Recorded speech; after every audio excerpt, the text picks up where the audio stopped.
Martin Scorsese's Killers of the Flower Moon has finally arrived in theatres, and there's a lot to break down in the legendary filmmaker's latest film. Whether it's the shocking plot against the Osage by William Hale, the unravelling of how that took place, the investigations of the FBI which led to quite a weak form of justice, or the ending scene and epilogue. So I'm going to be breaking down the plot and explaining the ending for Killers of the Flower Moon to help you guys put together a much greater picture of the overall story. This analysis will contain spoilers, so if you do happen to be someone who hasn't seen the film yet, then I would recommend watching this upload after you've seen it. Before I get into it though, if you want to keep up to date on any of my upcoming content for Martin Scorsese's latest film, then don't forget to support this upload by giving it a like rating, subscribing to the channel, and turning on your notifications. But without further ado, let's dive into Martin Scorsese's Killers of the Flower Moon Explained.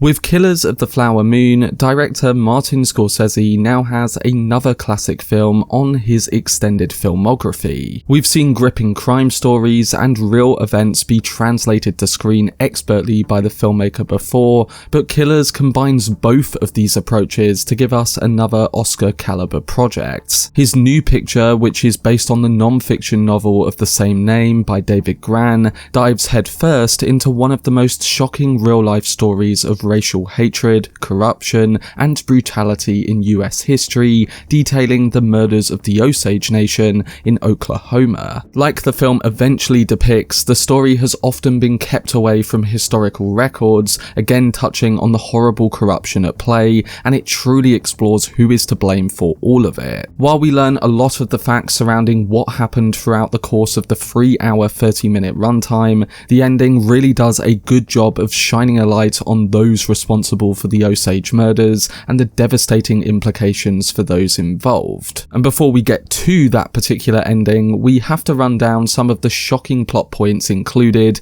and what happened in the build-up to it. So Killers of the Flower Moon, unlike the source material, centres on Leonardo DiCaprio's Ernest and Lily Gladstone's Mollie Kyle, detailing an initial blossoming relationship that hides in the shadow of Robert De Niro's William Hale. We begin the movie with DiCaprio's Ernest, a former serviceman who returns from duty to live with his uncle William King Hale and brother Brian in Osage County, Oklahoma. Hale gives his nephew a place to stay at, and we learn quite quickly that Ernest doesn't have many skills of his own, with it metaphorically clear that he has no guts, showcasing that DiCaprio's character is both physically and mentally someone who Hale can manipulate and control to get what he wants. In fact, Hale considers himself the king of the Osage and has established himself as a well-trusted and loved white man in the Osage community. It's learnt at the beginning that there is an established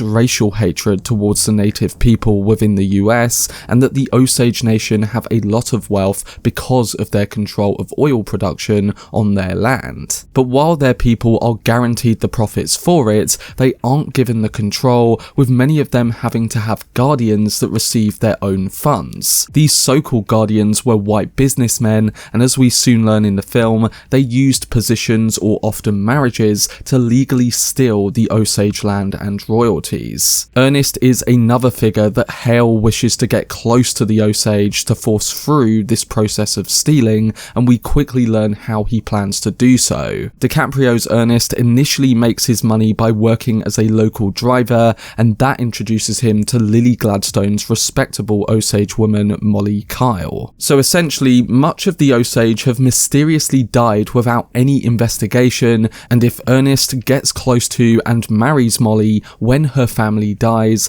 Ernest would inherit the bloodline's wealth. If Ernest were then to die himself, his next of kin, William Hale, would then get that money. However, while Ernest does love his money, he also genuinely falls in love with Mollie after meeting her. So the twisted thing about the whole situation is that he still agrees to be involved in the violence against Mollie's family while loving her, and that is due to a mix of his own greed and his uncle's manipulation. Eventually, Mollie and Ernest do get married and have 3 children, and this can only mean bad things for the rest of Mollie's family. On top of the escalation with the murders of the Osage, Mollie herself deals with increasing symptoms of diabetes, meaning that a lot of the time while this betrayal unfolds, she is ill in bed while her husband supposedly looks after her. She receives insulin medication by the white doctors known as the Shawn brothers, which is supposedly meant to help her symptoms, but she becomes suspicious that anyone from outside her Osage community could be secretly working against her. And this is especially true when you combine this with the fact that members in her family are brutally being killed off. Those mentioned murders manipulated by Hale also involve him attempting to set up his conspirators to take the fall for them. Instead of creating a sense of mystery around all of it, Martin Scorsese makes the audience understand exactly what is happening from the outset. So there's no hiding who the real culprits are or their motivations. Scorsese aims to expose them and the systems that allowed this brutality to thrive in America. On top of this, the typical depiction of the Osage in Hollywood is one that is usually more savage, and Scorsese's film treats that with more authenticity, getting to the heart of how this was a community that were taken advantage of. Hale's victims were members of a community whose lives were stolen in the aim to steal their money. There were 60 Osage people murdered in the events, and the film focuses on the murders of Henry Rohn, Anna Brown, Retta and her white husband Bill Smith, and Lizzie Q, who were all connected or close to Mollie. And again, this is just a small amount of the lives taken under William Hale's twisted reign. He and his conspirators managed to get away with these murders for the lengthy time that they did because in Osage County there was no overseeing federal government in place, and it eventually took the Osage Nation reaching out themselves to try and get a layer of support. Before they get that support though, it's really through the suspicions of Mollie and her family that we see a turn in the events. While Mollie gets increasingly worried about her safety as her family begins to be killed off, Mollie's sister Anna has an argument with Ernest's brother Brian, and soon after, she's brought into the woods and executed.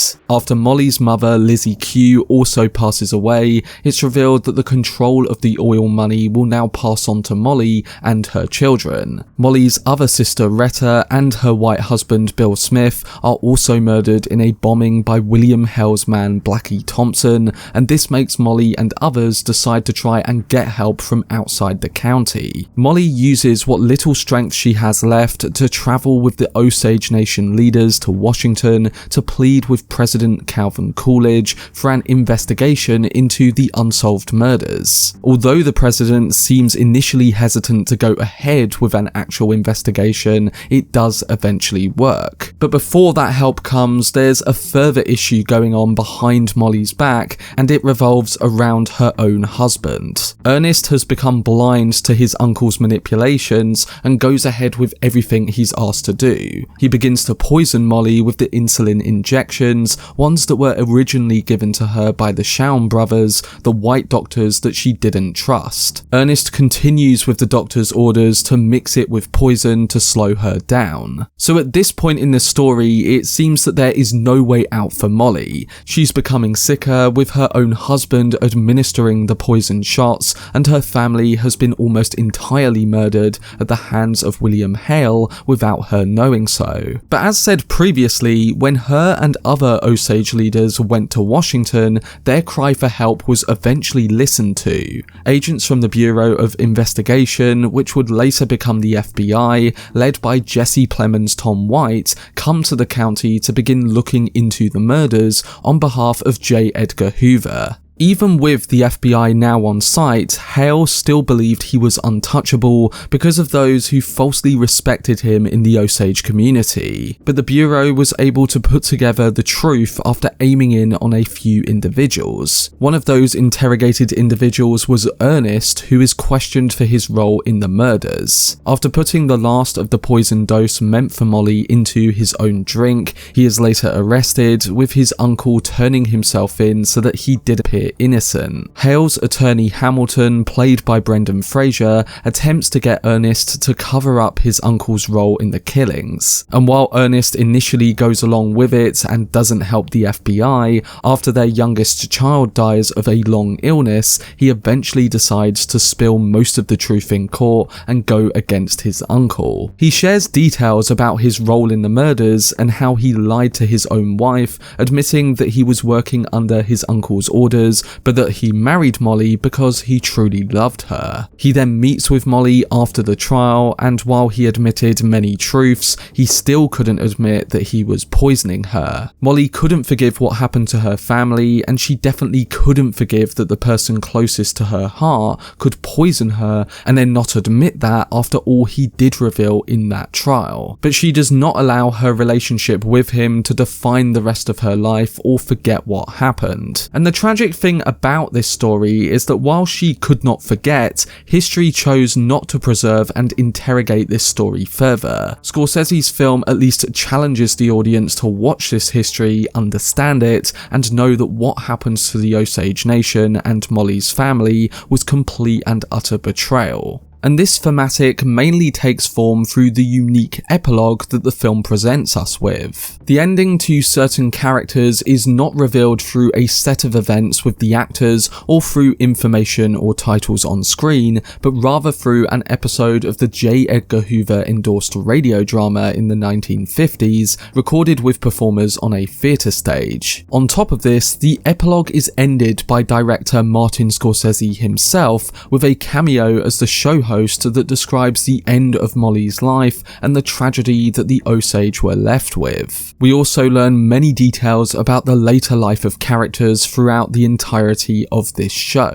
The Shaun doctors were not convicted as there was not enough evidence. William Hale was sentenced to a life in prison but was later released and lived until he was 87. Kelsey Morrison was charged with the murder of Anna. Ernest was sentenced to a life in prison but later released by a governor and died in the 80s after living with his brother Brian in a trailer park. Mollie divorced Ernest, married John William Cobb Jr. and died of diabetes in 1937, but her children inherited her estate. And as Scorsese narrates himself in the final moments, she was buried at the same cemetery as her family members, but her obituary made no mention of Ernest or the murders. The US government began to manage the trust lands and pay the Osage with head rights, but there was a class action suit against the interior in the 90s, and the tribe had to file a lawsuit again by the year 2000. They claimed that management of the trust assets had resulted in losses to their funds and interest income. Eventually, the government did settle with the Osage in 2011,